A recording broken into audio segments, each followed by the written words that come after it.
This unopened bottle has been sitting in my whiskey cabinet and taunting me for 8 months, and I'm finally going to pop its cork. Let's do this.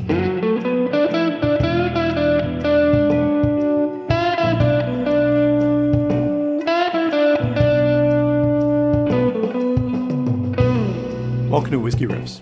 If you're new here, I appreciate you stopping by and watching my videos. Every viewer is appreciated.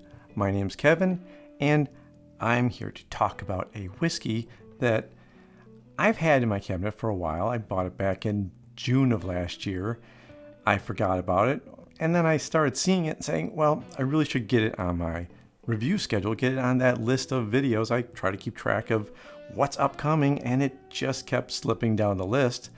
And then I was watching an older review of whiskeys by the Whiskey Neighbor, and he was reviewing the Glenfarclas 15, which I just reviewed in my last video, and I noticed that he was comparing it to the Glenrothes. And I said, well, that's interesting because I've got that bottle sitting in my cabinet and I have not queued it up for review yet. So it inspired me to grab this bottle and do a review of the Glenrothes Speyside Single Malt Scotch Whiskey, the Maker's Cut. Now this is a Highland Single Malt Whiskey. It is 48.8% ABV, and it's a 750 milliliter bottle. It looks like a tiny, cute little bottle, but it's got the full potency of a 750 milliliter bottle. I love the shape of it. It's kind of unique, kind of interesting. Let's get it in the glass. Oh, that was a long time coming. As I said, this is a 48.8% ABV Highland Scotch whiskey. It is non-chill filtered and natural color. It says natural color on the label. It does not say non-chill filter on the label, which is a shame, but at least it's got something on the label. The website did say that it was non-chill filtered. It's aged in first fill sherry seasoned casks, which is different than a sherry cask that's actually been used to produce sherry.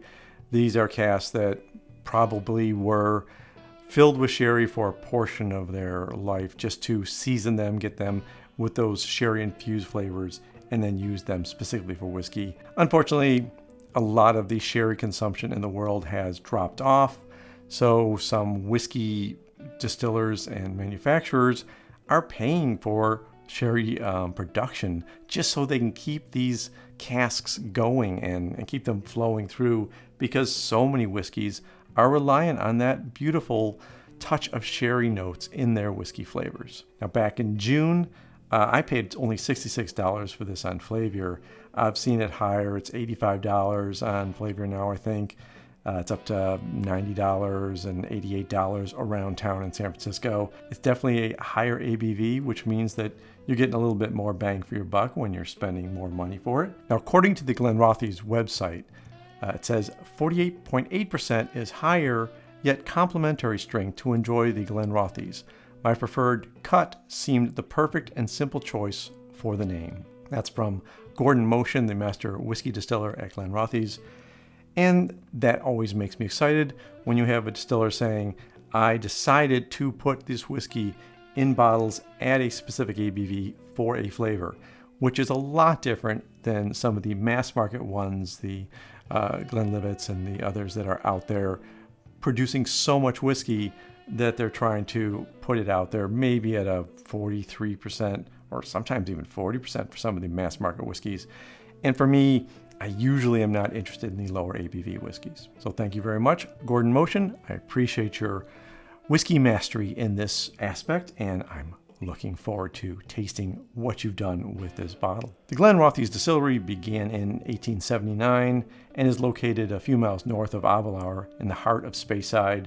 They don't have a visitor center, so there's no tours available. It straddles, though, the Burns of Rothes, which is interesting. They have a production on one side of the burn and finishing and aging on the other side. They also have their own fresh water spring on their estate, which is used to add to the grist to start the milling process, and it's also used to cut the whiskey at the end and make sure they get the right ABV for their bottles. Water is essential to making a good whiskey, which is why you'll see so many whiskey distilleries in Speyside or near mountains or in places where the fresh water is just glorious. They also said that beyond the warehouses, hidden on the right is a cooperage and cask store, which, since they have no tours available, I guess it will remain hidden for me. Okay, I noticed when John, the whiskey neighbor, was reviewing this that his bottle was nearly empty as he was comparing it to the Glenfarclas 15,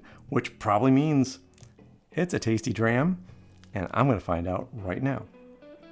Very much a sherried whiskey. However long they season these casks with sherry, they did a good job of it. Whenever you're talking about sherry, you're talking about darker fruits, talking about raisins, and you're talking about, in this one, some leather notes and some tannins for me, which might be coming through from the casks and influenced by the sherry notes. I'm also getting a tiny bit of citrus, not much, a little bit of an orange note an orange note in the glass. There's malt notes, but I'm not getting much as far as other fruit notes yet. Brings the heat, 48.8%. Definitely can taste that in the middle of my mouth, in the back of my mouth. There's a lot of burn from the alcohol, wood spice, and then a really nice finish. Ooh, nice long finish. Well done, well done. I like that. So I'm getting a little bit of citrus flavor, and I'm getting a little bit of sweetness. I'm not getting my normal plums. I'm getting a little bit of raisin. I'm getting dark chocolate. The citrus note is like a candied orange peel because it's giving me that kind of a more sour sweetness. It's not a bite of orange. It's kind of you get some of the rind in there when you're tasting the orange. Very peppery. Yeah, a lot of spice, a lot of bang for your buck when you're tasting this. I do like the richness though. It really feels thick and luxurious on my tongue. I couldn't find any information online. There's no information on the bottle about how long this was matured. This is definitely a choice of the distiller to pick the casks and the flavors and the ABV that they wanted for this kind of flavor profile. The first fill sherry seasoned oak casks are producing a lot of this spice.